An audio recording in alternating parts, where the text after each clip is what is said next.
નમસ્કાર. ચાલો આજે આપણે આંબાવાડીની માવજતને ઝીણવટપૂર્વક સમજીએ.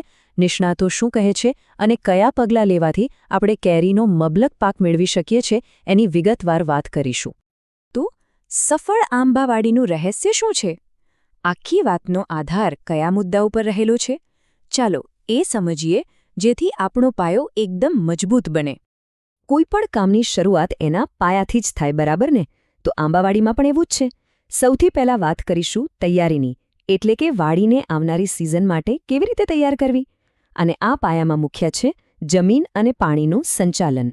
જુઓ, સૌથી પહેલી અને સૌથી અગત્યની વાત જો કોઈ હોય તો એ છે પાણીનું મેનેજમેન્ટ. પાણી વધારે હોય તો પણ નુકસાન અને ઓછું હોય તો પણ નુકસાન.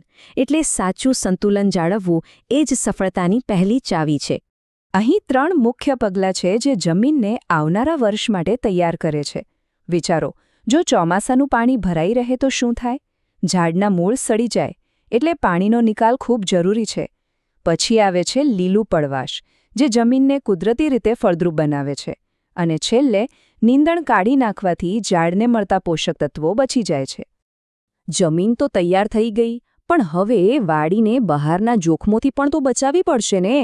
આ પણ તૈયારીનો જ એક ભાગ છે, જે ઝાડના સારા વિકાસ માટે બહુ જ જરૂરી છે. આના ઉપાયો પણ બહુ સીધા અને સરળ છે.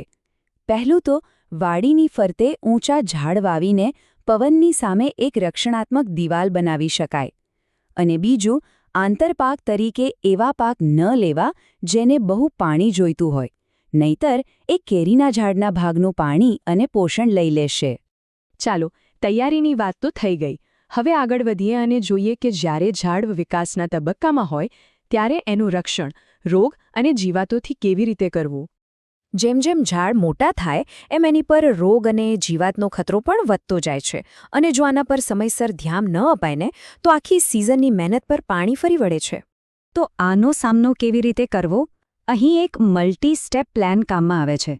પહેલું કામ, ફેબ્રુઆરીથી એપ્રિલ મહિનામાં જે પણ રોગિષ્ટ ડાળીઓ કે પાન દેખાય એને કાપીને તરત બાળી નાખવા. પછી થડ પર બોર્ડો પેસ્ટ લગાવી અને જરૂર મુજબ બોર્ડો મિશ્રણનો છંટકાવ કરવો. વારંવાર આ બોર્ડો મિશ્રણનું નામ આવે છે તો એ છે શું? એ ખરેખર તો કોપર સલ્ફેટ એટલે કે મોરથૂથું અને ચૂનાનું એક મિશ્રણ છે. આ એક બહુ જૂનું અને ખૂબ જ અસરકારક ફૂગનાશક છે. અને હા, એક બીજી ખાસ વાતનું ધ્યાન રાખવાનું છે. ઉધઈ, ખાસ કરીને જ્યારે ભેજવાળું વાતાવરણ હોય, જેમ કે ઓગસ્ટથી ફેબ્રુઆરી સુધી, ત્યારે તો ખાસ સાવચેત રહેવું પડે. ઉધઈ ઝાડને અંદરથી ખોખલું કરી શકે છે. હવે આવે છે સૌથી નિર્ણાયક તબક્કો, ફળનો વિકાસ. અહીં ઝાડને જે પોષણ મળે છે એ જ આખરી ઉત્પાદન નક્કી કરે છે. અને આ જ તબક્કે વધુ ફૂલ અને સારા ફળ બંધારણ માટે નવસારી કૃષિ યુનિવર્સિટીની એક ખાસ ભલામણ છે કે નોવેલ ઓર્ગેનિક લિક્વિડ ન્યુટ્રિયન્ટનો ઉપયોગ કરવો. પોષણની સાથે સાથે પાણીનું નિયમન પણ એટલું જ જરૂરી છે. ક્યારે પાણી આપવું અને ક્યારે નહીં એના પર જ કેરીની ગુણવત્તા અને સંખ્યાનો બધો આધાર રહેલો છે. આ તબક્કે ખૂબ જ ચોકસાઈ રાખવી પડે છે. આ વાત કદાચ થોડી વિચિત્ર લાગે, પણ આ બહુ જ કામની ટીપ છે. ફળ ઉતારવાના લગભગ 1 મહિના પહેલાં પાણી આપવાનું બંધ કરી દેવાનું. કેમ? કારણ કે એનાથી ફળમાં પાણીનું પ્રમાણ ઘટે છે અને કુદરતી મીઠાશ એટલે કે શર્કરાનું પ્રમાણ વધે છે, જે કેરીને વધુ સ્વાદિષ્ટ બનાવે છે. સારું, તો ફળ પણ ઉતરી ગયા, તો શું કામ પતી ગયું? ના, બિલકુલ નહીં. ખરી માવજત તો હવે શરૂ થાય છે, જે આવતી સિઝનનો પાયો નાખશે. લણણી પછીની સંભાળને ક્યારેય હળવાશથી ન લેવી જોઈએ. આ એક જૂની પણ ખૂબ જ કારગર રીત છે. ફળ ઉતરી જાય પછી ઝાડનું થડ સીધા સૂર્યના તાપના સંપર્કમાં આવે છે. એને બચાવવા માટે સફેદ ચૂનો અથવા છાણનો લેપ લગાવવાથી થડને ગરમીથી થતું નુકસાન અટકે છે. તો આખી વાતનો સાર શું છે?